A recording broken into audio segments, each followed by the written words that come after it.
With Graham Potter now moving on to pastures new at Chelsea, we look at how he transformed Brighton from Premier League strugglers to a team chasing European football. A quick look at the basic stats shows the progress that Brighton made under Graham Potter. In previous manager Chris Hughton's final season at the club, Brighton ranked in the bottom 4 in goals and expected goals.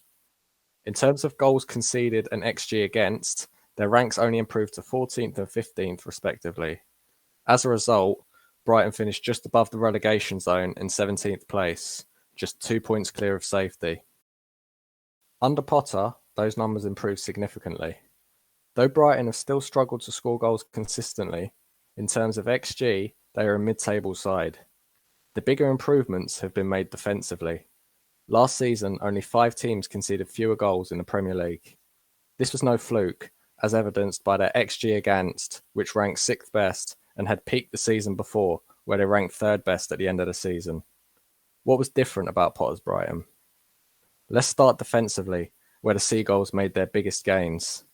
Compared to Hughton's side, Brighton averaged fewer shots against, shot-creating actions, and goal-creating actions against.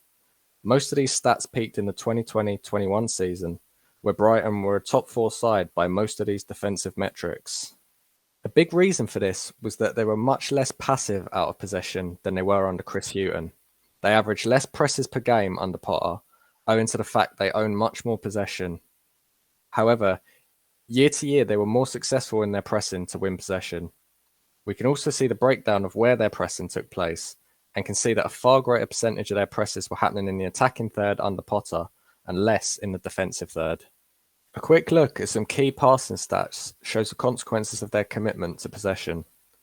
Aside from the obvious increase in passing volume, they were able to complete far more key passes, passes entering the opposition penalty area, and progressive passes. A side that ranked in the bottom 4 by these metrics under Chris Hughton became a top 10 side under Graham Potter.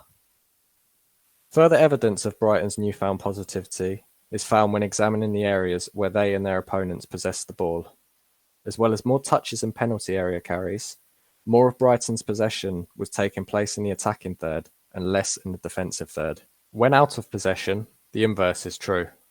Opponents averaged less touches in the attacking third and more in the defensive third. Both in and out of possession, year on year Brighton became more positive under Graham Potter, essentially spending more time playing their football closer to the opposition's goal.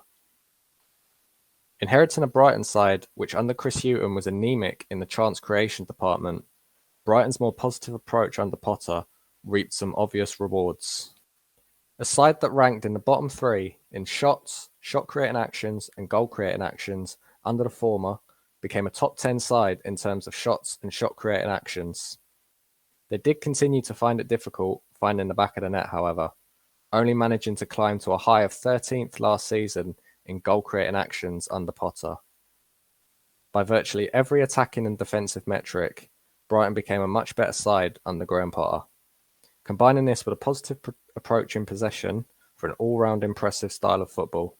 A quick look at their transfer spending in the last few years shows that Brighton have made huge strides off the pitch as well. Brighton's first 3 seasons in the Premier League saw an enormous net spend of almost 175 million. Clearly, this sort of spending was unsustainable.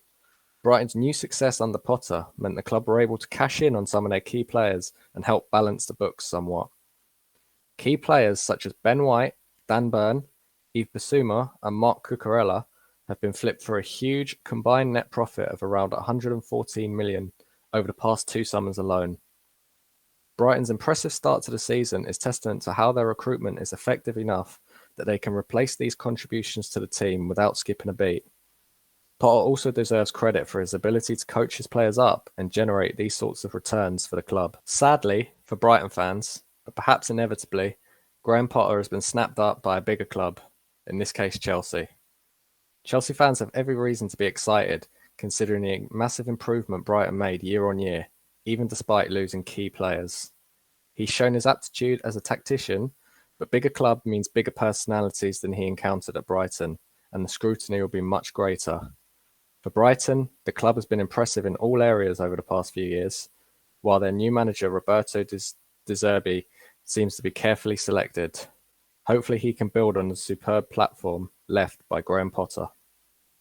Please like and subscribe for more content like this, and comment on how you think Brighton and Chelsea will look going forward.